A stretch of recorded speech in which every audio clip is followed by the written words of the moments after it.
Good afternoon. This is Tom Aspray with the Viper Report. It's Monday, March 1st, starting a new month. In the last video, I discussed my article, The Most Overweight Global Equities Since is the headline. But in particular, I talked about this hourly chart of the S&P and that during the holiday shortened week of President's Day, we had a bearish pattern. We had these rallies that failed, another rally that failed, and we closed on the 19th on heavy volume on the downside, which set up last week's very weak market action. This is an updated chart showing you the close on the 19th was right in here.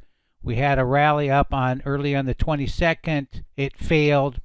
Heavy selling on Tuesday.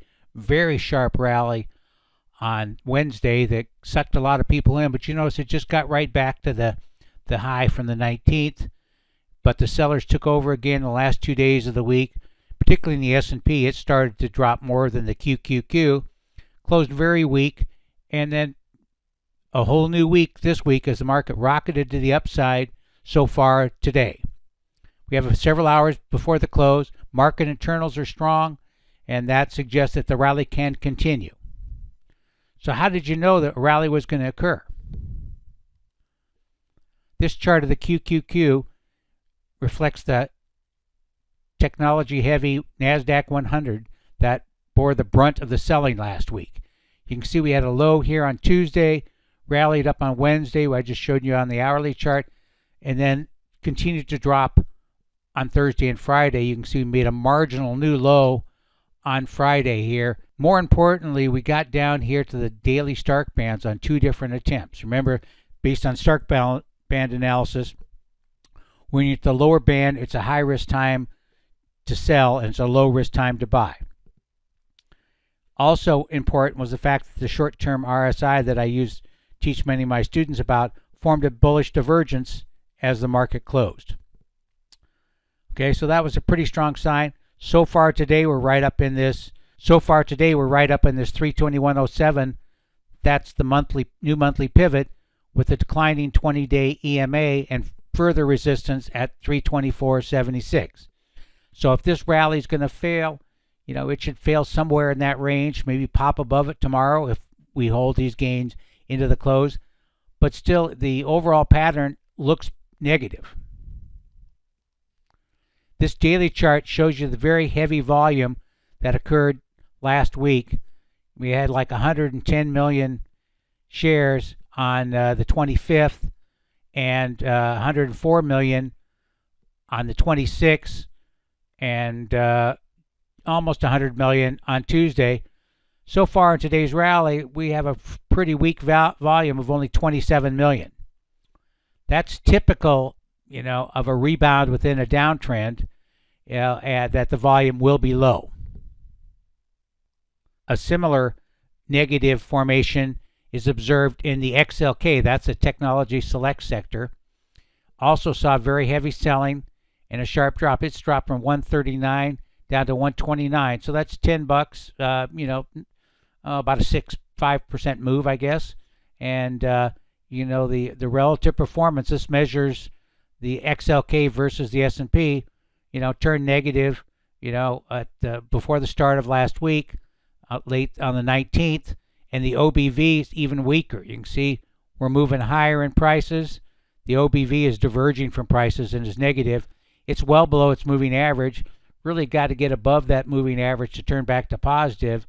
And frequently when it breaks down this much, it'll rebound towards the moving average and then turn lower again. So that's what we're keeping an eye out for as the week progresses. There were a number of other indicators that I frequently write about and teach about. This is a favorite. This is the percentage of NASDAQ 100 stocks above their 10-day moving average. So it got down just below 10 on Thursday and popped up to 13.7 or 14 on Friday. So this is down in the area where you get a short-term low, and after today's action, this will probably be back up here towards the mean in 55 area. You can see back in the end of October and in September, it got down to 2 standard deviations below the mean. Another indicator I tweet about often and write is what I call the advanced decline oscillator.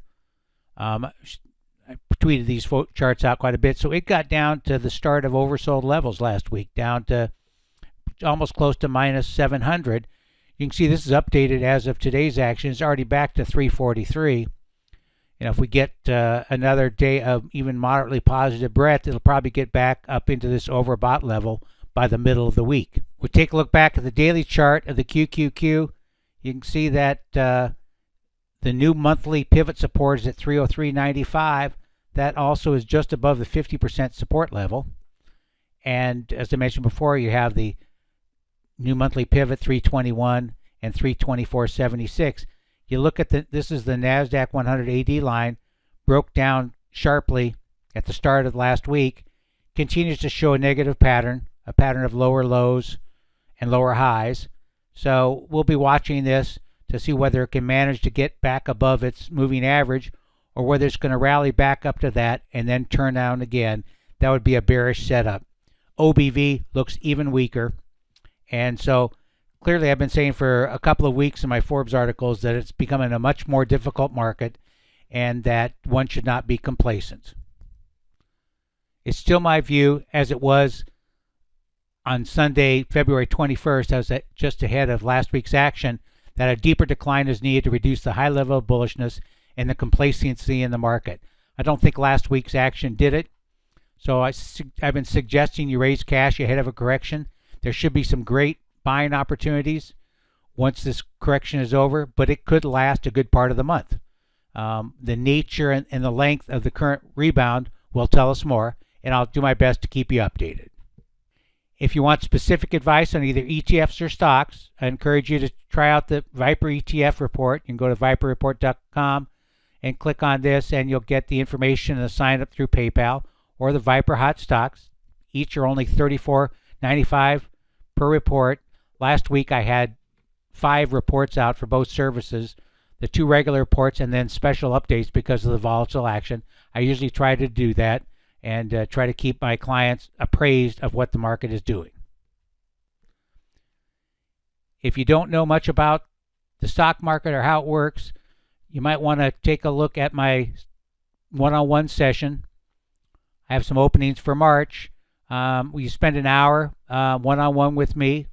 We talk first after you sign up for the course to see if it's something if I can help you with something, and if so, we'll proceed, and if not, I'll refund your money and we'll go on our pleasant ways. So it's a pretty unique offer in the business. I don't think anyone else is offering this, and so you might take a look at that.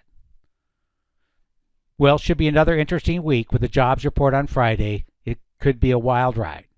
And don't forget to sign up for the Viper Report YouTube channel. You can see a number of videos. This is a 45-minute class I did on pivot point and Stark band analysis, as well as a bunch of other presentations help you to learn about the markets. Thanks.